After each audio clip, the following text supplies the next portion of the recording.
Hello, and welcome to this week's live stream. And this week, we will be running through some basics on the usage of Flat 5 and Beebo, but mostly just showing some tips and tricksy things that I think people have, I've seen some patches recently where I'm like, I think there's a good way to do this, or sometimes I've seen patches from other people where I've been like, oh, that's a good way to do that. So, yeah, I just wanted to share some of those basic ideas about how to get the most out of the platform. Because we had, if you look back last week, we had a big chat about how to do things with MIDI, and we've gone through every single module. If all of those videos from the previous modules, if you grab a random module, let's see, Auto Swell, just because it was under A. If you go into Auto Swell and you hit the little buttons, you'll see this QR code here. You'll see a description of the module as well, but you'll see a QR code here. If you scan that one, you'll get a link directly to the section of the live stream where we talked about Auto Swell. So, yeah, all the modules should have something like that. So, yeah, just if you find a module that you want to know more about, you can always just get to the videos like that. So these are some of the little tricks I want to make sure that people know about: how to get to things, how to bind parameters, how to control things with the foot switches, how to connect stuff easily, and just kind of the general idea with this, how to compose modules to make something. I've seen one of the big differences between Beebo and Hector, and in a way Flat 5, is that the idea of things being able to be modulated. So things being able to be changed. So LFOs, envelopes, that kind of thing is available on all of the pedals and module. And the idea that these giant collection of modules that are available here, you don't just put them in a straight line. Like if you see a lot of other platforms work in it's a pedal board and things go in a straight line, and if you're coming from a pedal board, that makes a lot of sense, that you've just got modules, module in a row. And this module goes into that module and the whole signal does. And that's not the way that Beebo and Hector should necessarily be used, because, and this is a thing I see a lot, is if we grab a module, if we go into time, we'll see a few of them. So here we've got lots of time modules, and we'll see that most of these, the delay, if we put a signal into a delay, we'll get rid of our dry paths first to make this very obvious. If we just run a signal straight into delay like this and then out, that signal coming out of there will only be the repeats. So you'll play a note. If you put this on for a 1 second delay, 0 repeats, you'll play a note, you won't hear anything. You just go ka-thunk, no sound. And then a second later, you'll get sound. So that's the thing you'll need to know, that there's a lot of modules that are, you could think of them as being killed dry, that they don't send the dry sound out. Why? So if you just stick a pile of them in a line, or if you think, oh, well, I'm going to have a delay and then an amp after it, well, the amp's only going to be on the repeats. So why do we have this crazy plan? It's so that you can easily put effects on those repeats, but not have them on the dry. You can optionally route your dry in a certain way. That gives you a huge amount more flexibility and power, and it's in many ways it is a much more flexible way to do things. However, it does require you to have that different way of thinking. So yeah, this one, like this, you shouldn't do that. You should have, well, most of the time, unless you're doing something cunning. This should be the normal patch where you've got a dry and the repeats. Now, often you'll want to control the levels between these two, the dry and the affected the wet. And to do that, it's often nice to just use a wet dry. Wet dries or VCAs. Both you can get kind of the same kind of effects with.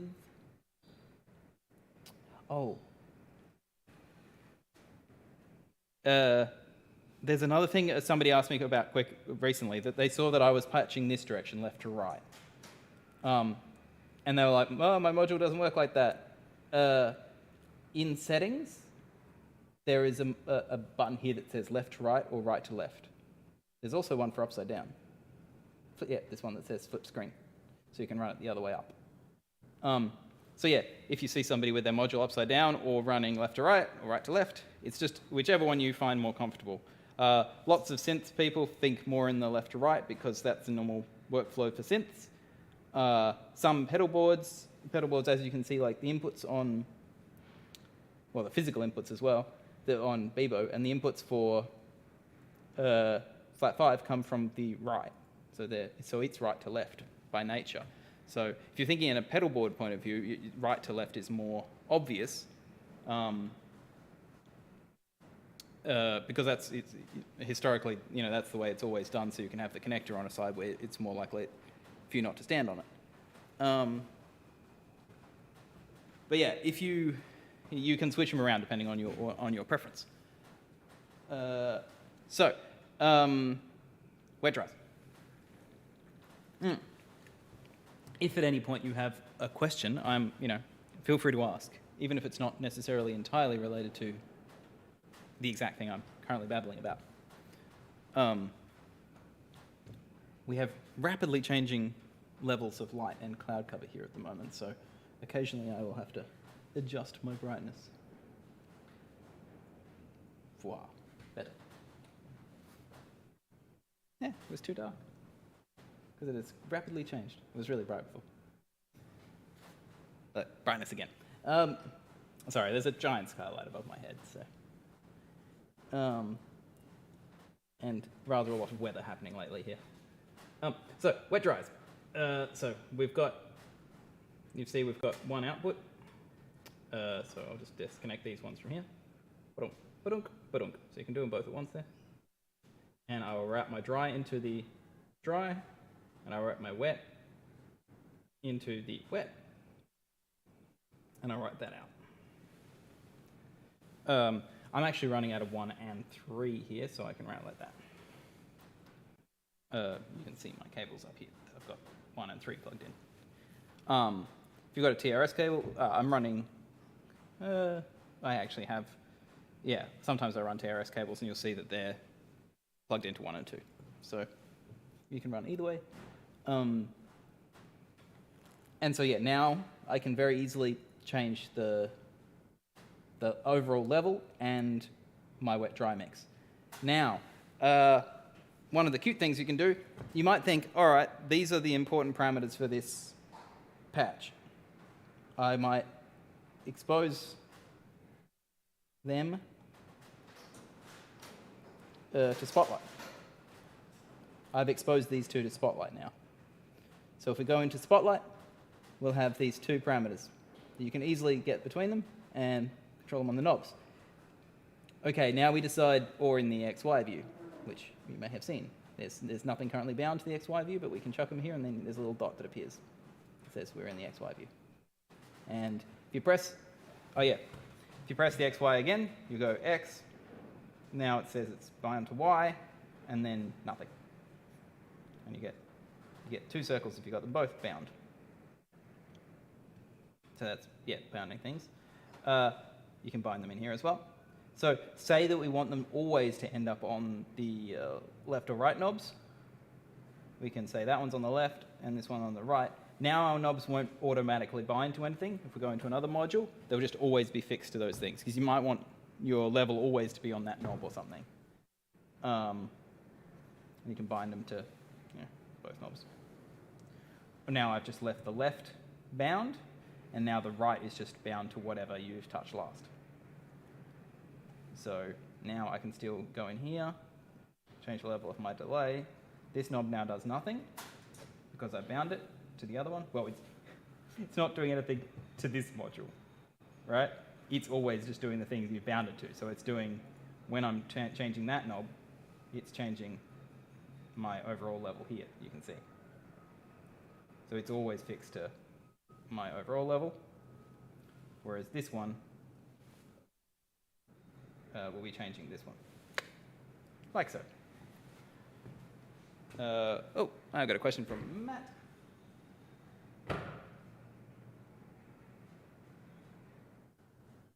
Oh yeah, okay. Matt asks the question, he would love to know which modules have a low CPU overhead. So the first thing to know about, this is one of the useful tips and tricks anyway. Shall I explain it now? Yes, all right. So we've worked out the basic thing about routing here, so wet and dries. You're going to want to have a wet path and a dry path. That's often the way you want to do things. This way, with a wet dry, you have independent control over the level of your dry signal and your wet signal, so life is good. You can, of course, just run 2 VCAs there. They work as well. So, CPU usage. The most important thing to know is that Beebo and Hector have 4 CPU cores. So if you run a path, let us have an example. If I duplicate this guy, as you said in your comment, delays use almost no CPU. Even though it's a very powerful, complicated delay, it's got lots of settings, does fancy things, they're very CPU efficient. So if I route all of these in a row, like this, I'm routing delay 2 into delay 3 into delay 1. So as we mentioned before, the repeats of delay 2, so this last one will be just repeats that are the repeats of the repeated ones there. Because there's no dry going through here. I haven't routed delay 2 directly out, right?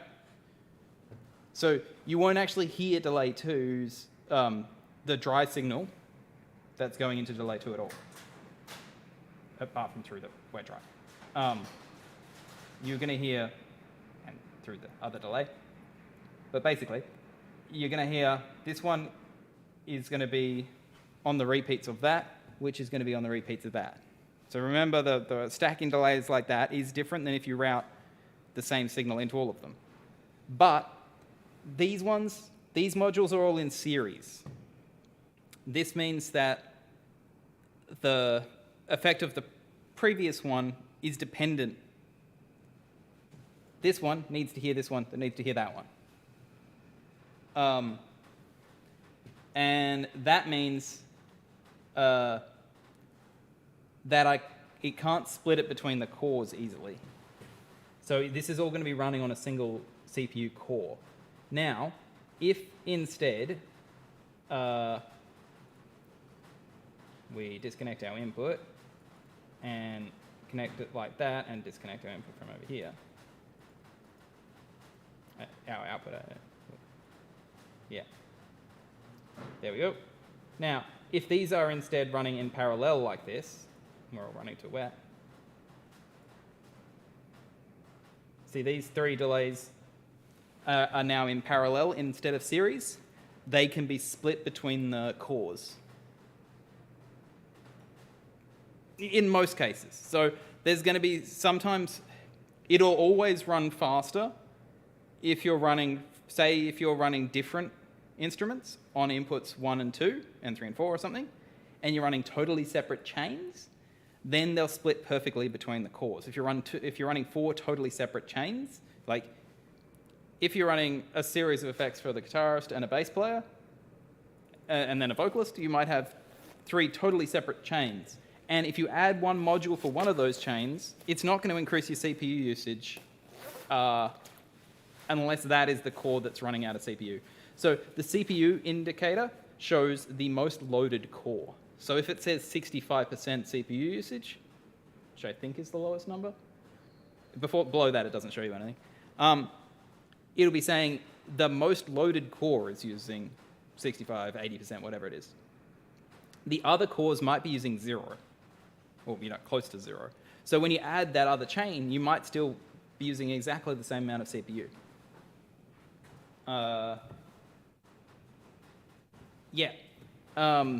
So that's the general gist. Through the list of modules, obviously there's 100 modules here, so which ones are heavy? The rotary is really CPU heavy because it's a physical model. It just uses a ton of CPU. It does, however, sound pretty excellent, so that's the trade-off. So yes, rotary is really heavy. The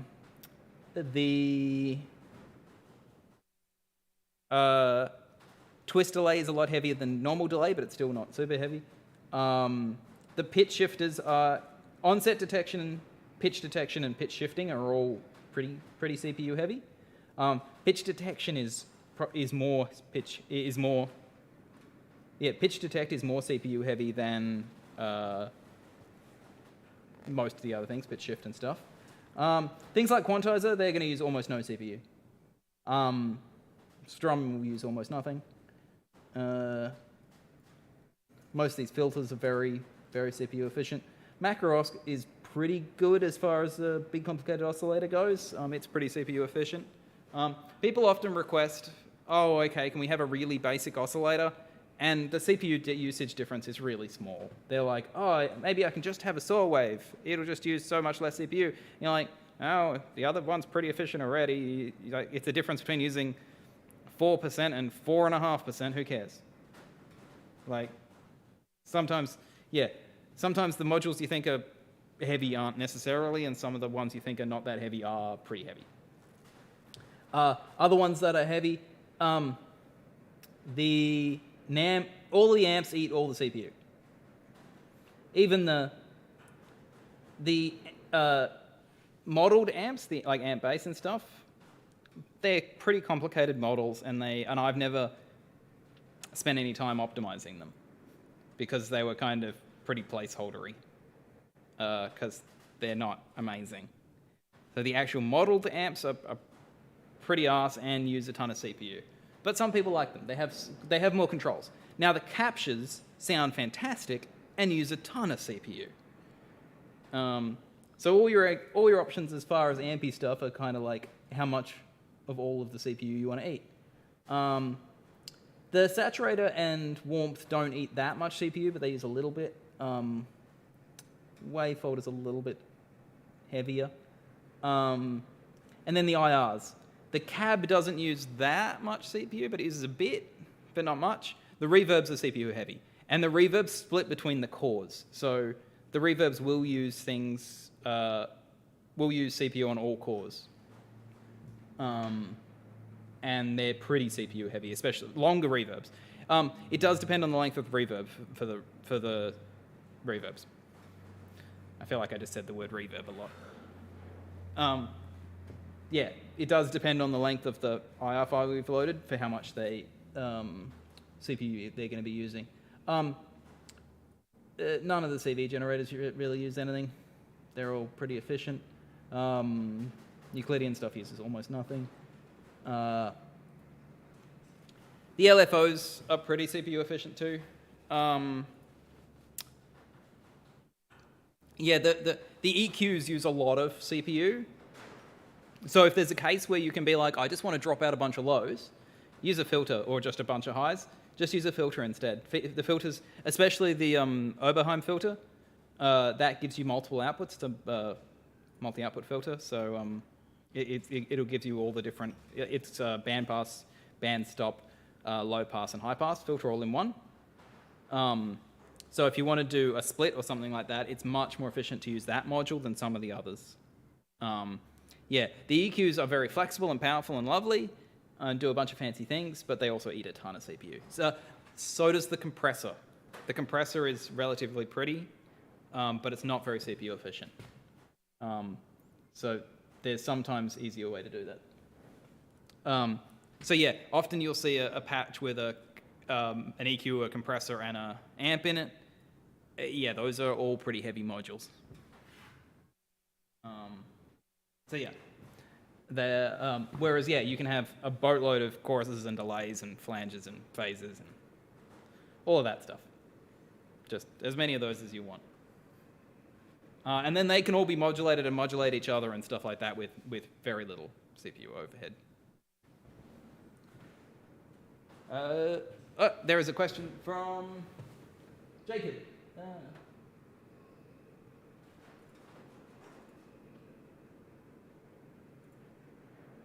Yeah. Jacob says that it would be cool if you could. Something popped up when you when you routed to MIDI to decide which one you wanted out, like when you have a multi-connect thing. Yeah, that'd be good. I have thought about that for a while. Until I mentioned it the other day, nobody had ever requested having separate MIDI in and outs. I've thought about it, but I thought it would just end up being a bit messy to have more ins and outs. Mainly for Hector, because you've already got so many ins and outs, and it just starts to get a bit hectic on the sides. Because there's, that'd give you 10 outs. The 8 audio and CV ones, and then the 2 MIDI ones.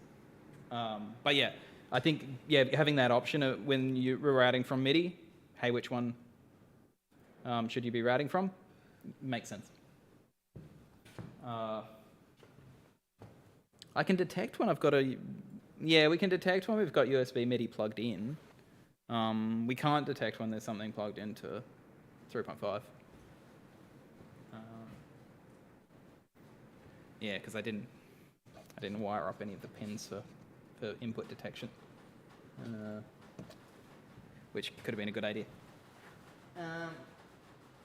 All right, more tips of things. Some people don't know about how to use the foot switches. Obviously, this is what's called Beebo specific, but if you hold a module and then press the foot switch, it's now bound to that module and it'll turn on and off with the module. You can also turn it off and on with this button, or this button up here in modules that have it. All ones can be turned on and off with that button down there. You'll see it's now grey down here because it's off. Modules that are off don't use any CPU at all.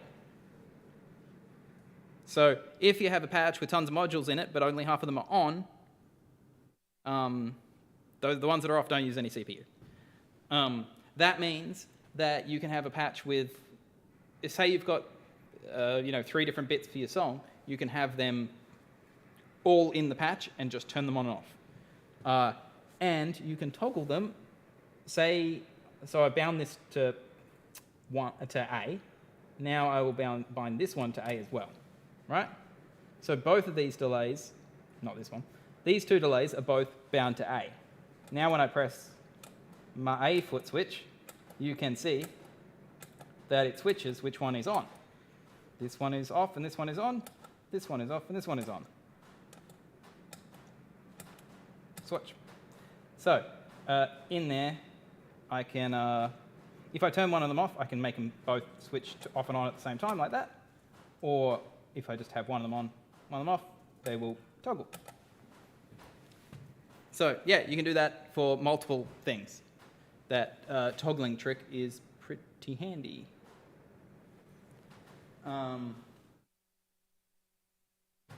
Yeah, toggling trick. So yeah, I showed you how to bind stuff in here. Obviously, this is a nice way to have an overview of a patch. Yes, overview of patch. In here, if you press either of these buttons, you get to where you can edit the preset description, where you can enter some description about how you actually use the patch, just so you can remember later. Down this side, it shows you all your MIDI assignments, which channel they're on, what CC they are, and what module is bound to which CC. And gives you a little bit of text about how to use the Spotlight. So yeah, you can have different things bound to X, Y, and the knobs. So if you want to jump, if you're in this view, you can control parameters on your knobs and parameters on your XY plane. So you can easily pull, have good stage control over a bunch of things at once. Down here in the bottom, where it says empty, because I'm in the empty preset, it'll show your preset name as well, just so that's nice and obvious, big and well written when you're on stage. Or if you're in the studio, wherever, or at home, you know, places where you need to see what practice you're in.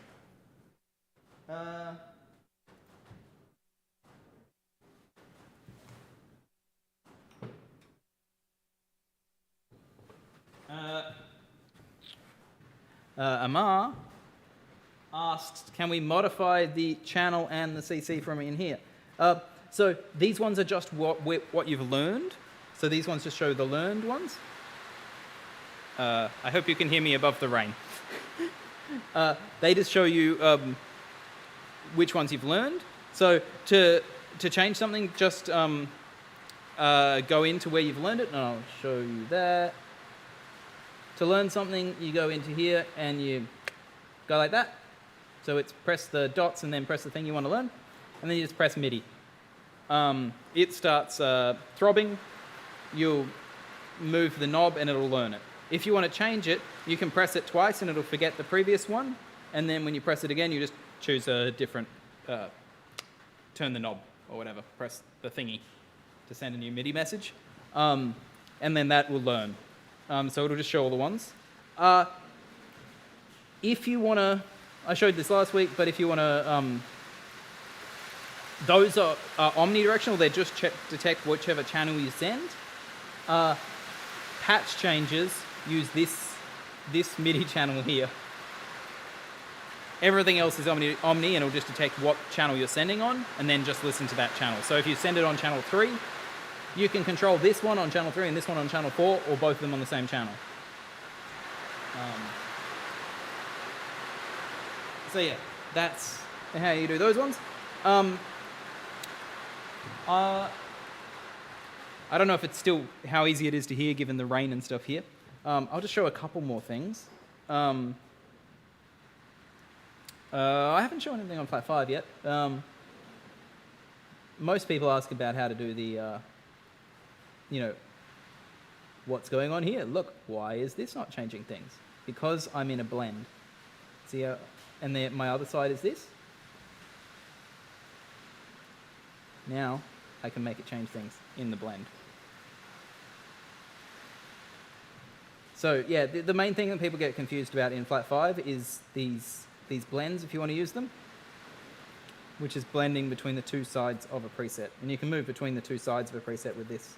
This is your secondary color, and your primary color is the one with just the same color as the top of the preset. So anytime you're like, oh god, things are weird, try looking whether you're in a blend at the moment. Editing in a blend is a bit more confusing. Like, you can drag things around while you're in a blend state, but it's a bit harder to see what's going on because it's changing.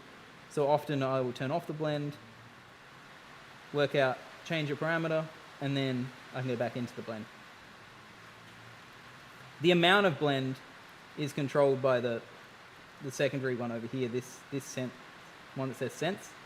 So it's either sensitivity for the envelope or the total amount of blend. And then speed is obviously controlling the speed of that blend. And you double tap to turn it. Yeah, you tap the same one that's lit to turn that off, the blend.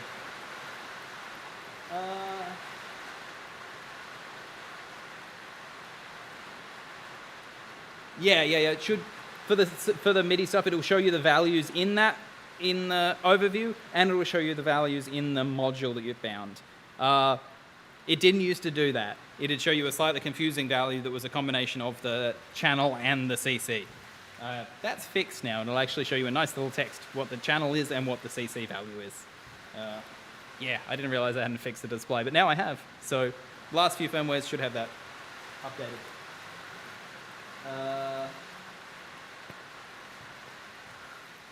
So yeah, thank you for the question there. Oh yeah, okay. I'll just show you one or two little things before I knock off. We have a new machine arriving today, so I have to actually leg it in the not too distant future. So I will show you how to do this thing. All right.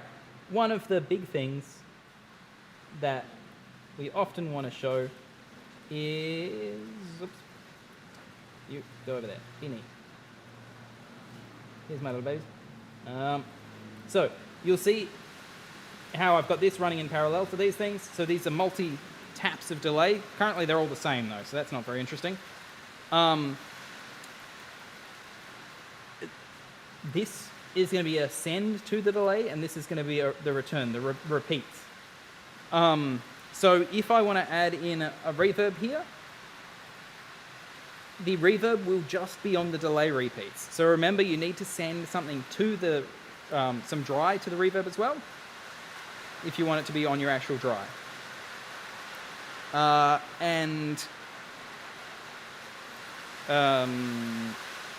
Yeah, the same with phases or flanges. So if you want to make a really interesting tape delay, it might be a good idea to add the warmth module so you get some of the correct compression. You might want that on the send to the delay, or you might want it on the return from the delay. So that'll change how the repeats decay over time. And now if you want to have the actual correct filtering for a tape, you can add the an IR of a tape in there on the on either one, yeah, the send or the return.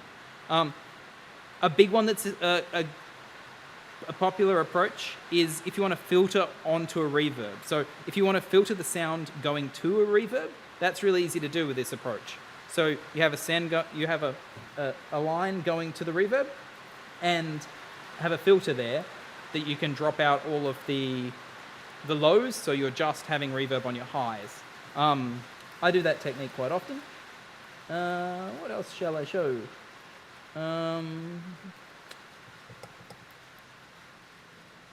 Showed some yeah, I think hopefully most people get the general gist of how one uses Flat 5.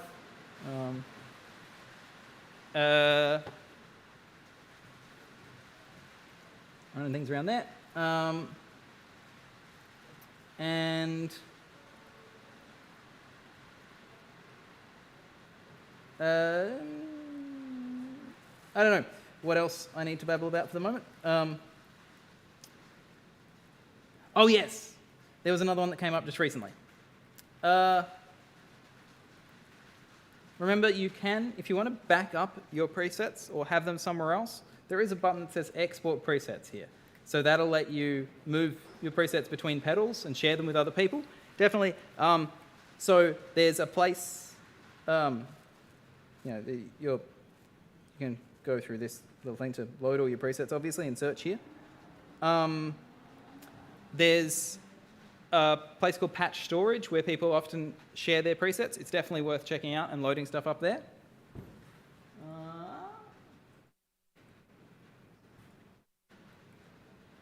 Okay, sorry, Gary asked a question about Flat 5.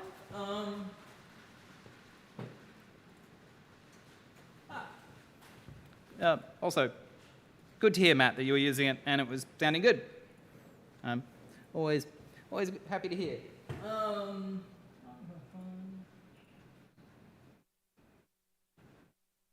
Okay, yes. Gary asked, is blend mode when the secondary colors are activated? No. So, a preset, I'll show you this one. So, currently, you'll see that I've got, when A is on, just the controls for A are lit. You've just got the diodes. When B is on, you've got, oh, well, I've got both on. When B is on, all these aren't lit. Just all the controls for it are lit. On the B channel has got two sides. This is the weird bit of the pedal, basically. The two sides mean all of these values, the 6 values here, so your high-pass filter frequency, your low-pass filter frequency, your cutoff, your volume gain, and when you press these ones, the secondaries, the high Q, the resonance of your high frequencies, of your high-pass filter, and the resonance of your low-pass filter. These 6 values, there's 2 copies of them. So if I set volume to here, and then press this side button, the signature, it'll change me to a different set of values, right? So see, I've got it high in this one and low in this one. So this color here, this secondary color, is when you're on the other set of values, on your other side. So when you're in a blend, one of these buttons here on this side is lit. So you're either doing a blend with a sine wave, a sawtooth wave, a square, or an envelope. So if I'm here, you'll see I'm doing a blend, and you'll see it's blending between those two volumes I had set previously, this one and that one. And you'll see the amount of the blend is controlled by that sense that I said earlier. So you see that those are the two sides still being shown, and I'm changing between them. And you'll notice that I'm not actually hitting this top value. Why is that so? If we go into our sense, that secondary control here that says sense, that's either sensitivity for the envelope or the full width of that blend. So if I turn it up all the way, turn our blend back on, and go back to the primary control, so you can see now we are actually hitting that top value. So we've got a much wider blend. So yeah, if your blend isn't going exactly where you thought it should be, you probably got the width, that sense control wrong. And yeah, now you can see that they're actually, moving. And yeah, those two colors are which side of it on. So you can use these without blends too. Like, if you just want to have more presets, basically, you can have one preset that's set up like, on this set of controls, and then you can press this one and get to the other set. And you can control that over MIDI as well. Though really, you've already got, boatloads of, because you've got the 6 presets and then you've got 6 banks. So you've got already a ton of presets. So yeah, if you've got 36 presets, I don't know if you need 2 sides of them. The sides are really to give you that blend. And the cute thing I showed last week is CC1, which is normally the mod wheel, that'll blend you between these manually. So if you want to have that on an expression pedal, that's really pretty fun. And you can blend, you'll see, if I turn this one on, you'll see I'll make this one go at the same time. You'll see everything is getting blended. Like, you can blend, you can change all of the parameters of those 6 at the same time. So it's not just that you're controlling the volume, you can control it all at once and make them all bounce around.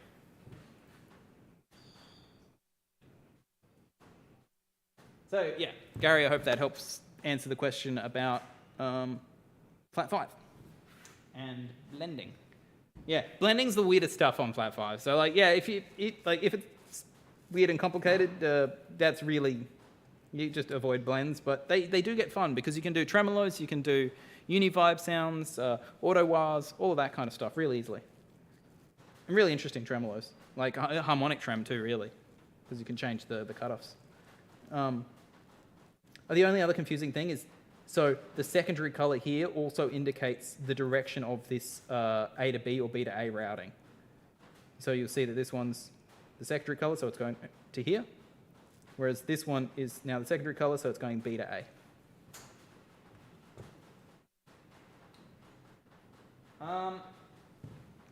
Matt asks, any hints on the products you're making? No. We've been busy working on firmware updates for these ones lately. But hopefully there's some new stuff coming up at some point. We've been, distracted with all of the making firmware updates for this one. We just got a lot more sun now. All right. So, yeah. Oh, and so yeah, Matt, you were running the Matt said that he was running the NAMM module live. So yeah, hopefully anybody who hasn't checked those out, you can capture your own amps now. You can run the ones we've captured.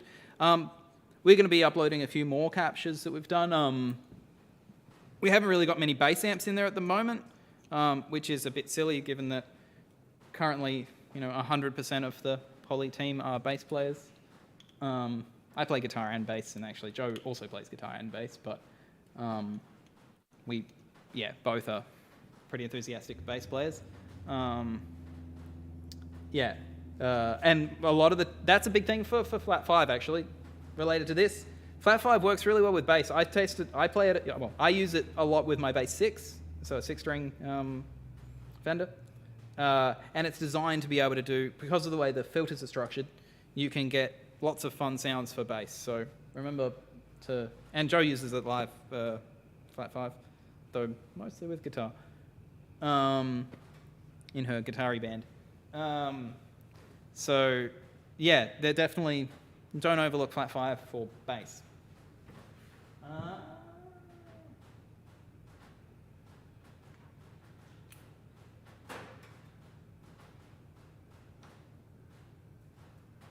Oh, and sorry, just reading through this last comment. Questions?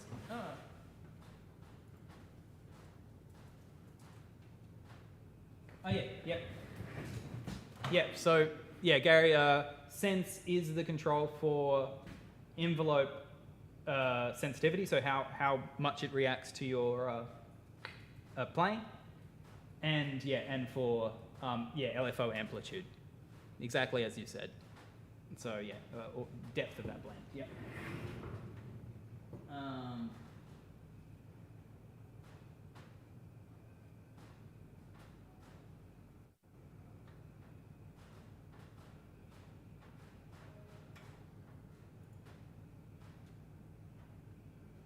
Oh yeah, nice. Okay.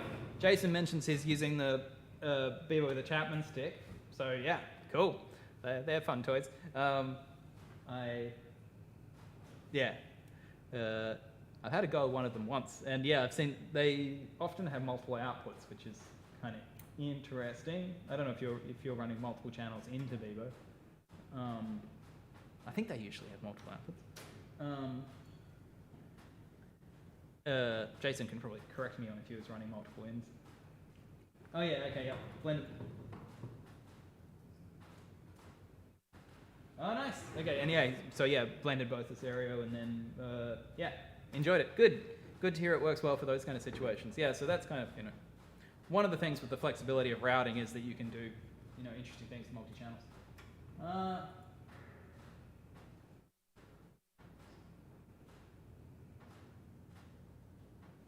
Matt asks, did you add more cabinets? Or do they just, are they easier to browse now that there are pictures? No. The cabinets have been exactly the same set of cabinets since the first prototype release of the first version of the pedal. I think we've never added any more cabinets. They were the ones that were there when we first started, I think. So no. You are, apart from the ones from Leon. The Leon cabinets we added maybe a year ago or something, or maybe a year or two ago. But no, you're not. There aren't any new cabinets that you're getting in the list. They were just harder to browse before because sometimes they were in hidden in subdirectories. So now they're just a bit easier to see what what the specifics are, and we're making sure now when we're capturing stuff, and if you're capturing cabs or amps or reverbs. Remember just to take pictures of what you're capturing as well. The capture website makes that a little bit easier, but also make sure to take your pictures in portrait because they're all going to be cropped to square. We took a bunch of photos at Deluxe Guitar when we were here in Melbourne when we were capturing the amps, and a lot of them we took in landscape, which meant that we couldn't really crop them very well. So that's why some of the photos are not necessarily the best ones because I made all of these beautiful photos with my nice camera, my Fuji, and they all were pretty unusable because I was in way too close and in landscape. So remember, portrait's a lot better for the photos.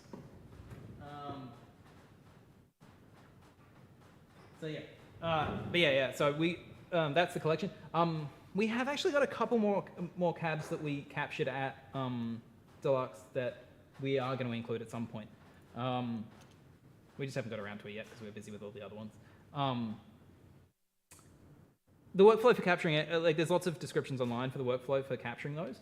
We might do a video soon on that whole capture process and how to capture the different parts and how to get them all into Beebo.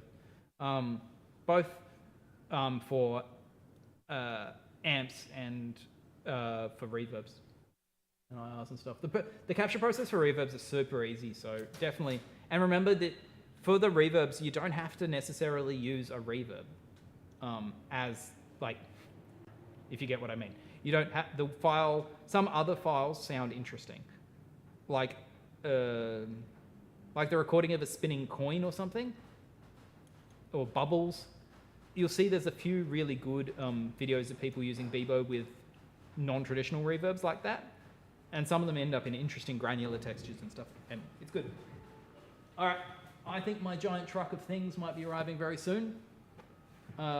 So that should be the end of this live stream. Yeah, so I think, yeah, probably Matt, yeah, you asked about the camp capture. Yeah, that's probably going to be, that might be next week's. Yeah, good to hear about those good sounding things. And thank you very much for watching this like little run of some of the things that could be just some general information about using Beebo and just some random answers, questions.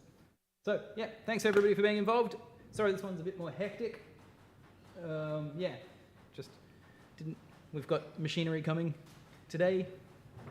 So yeah, we will see you all next week.